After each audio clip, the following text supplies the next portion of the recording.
그러니까 이제 다른 문제인 것 같지만 결국은 체육평가에서 문제를 내는 거거든요. 그러니까 어떻게 보면 체육평가에서 냈기 때문에 같은 문제 같은 겁니다.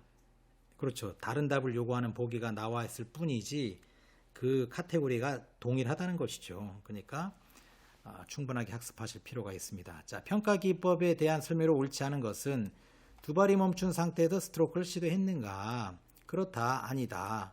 자, 몸통 회전 충분히 활용하는가? 임팩트까지 시선을 공에 고정하는가?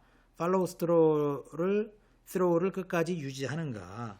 자, 보기처럼 예, 아니요 라고 하는 게 그대로 이제 평가자가 원하는 답 찾는 거죠. 그렇죠?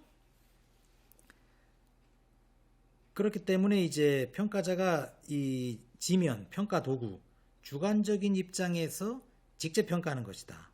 그러니까 운동 수행 과정에 질적 평가가 이루어질 수가 없는 것이죠. 직접 보면서 하는 거기 때문에.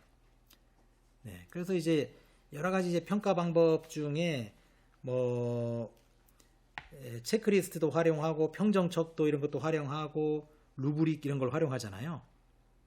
그러니까 이거는 평가자가 지면의 주관적인 입장에서 직접 평가하는 것이기 때문에 어떤 운동 수행 과정에서 어떤 질적으로 이게 우수하냐 낮냐에 따라서 이걸 어떻게 객관적으로 재단할 수가 없다는 뜻입니다. 그렇죠? 그 개념을 조금 더 깊이 이해하실 필요가 있겠네요. 자, 한국체육진흥법의 제10조에 규정하고 있는 학교장의 역할 많이 나오죠. 한국체육진흥법 옳지 않은 것입니다. 자, 학생들이 신체활동 프로그램 참여할 수 있도록 학교 스포츠 클럽을 운영하여 체육활동 참여 기회 확대해야 된다. 맞습니다. 학교 스포츠 클럽을 운영하는 경우에는 전문 코치를 지정해야 한다.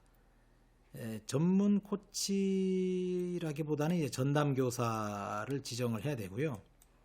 지도 수당도 지급할 수도 있다 정도가 나와 있죠. 그리고 이제 학교 생활기록부에 기록해서 상급 학교 진학자를 활용할 수 있도록 해야 한다. 교육부령으로 일정 비율 이상 학교 스포츠 클럽에 해당 학교의 여학생 선호하는 종목 운영해야 됩니다. 학교체육진흥법 제시한 거는 최소한 읽어보시고요. 또 법제처 찾아서 일독을 하면 매우 좋다. 다시 한번 강조합니다. 자, 12번입니다. 체육시설업입니다. 체육지도자 배치 기준인데요.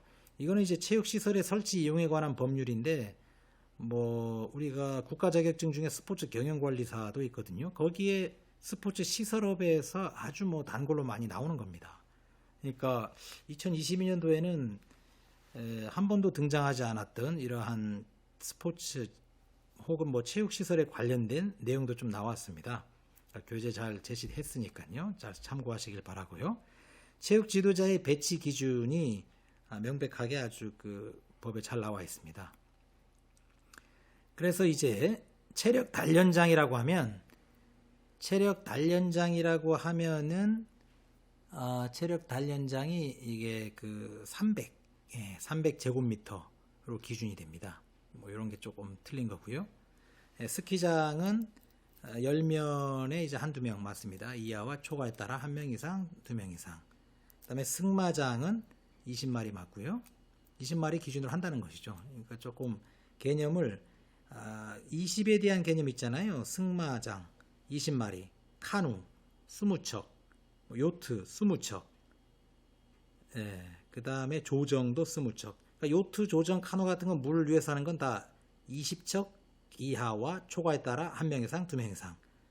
그 다음에 20마리. 그러니까 20이라는 단어로 묶어버리면서 약간 나름 암기하시는 게 좋겠네요.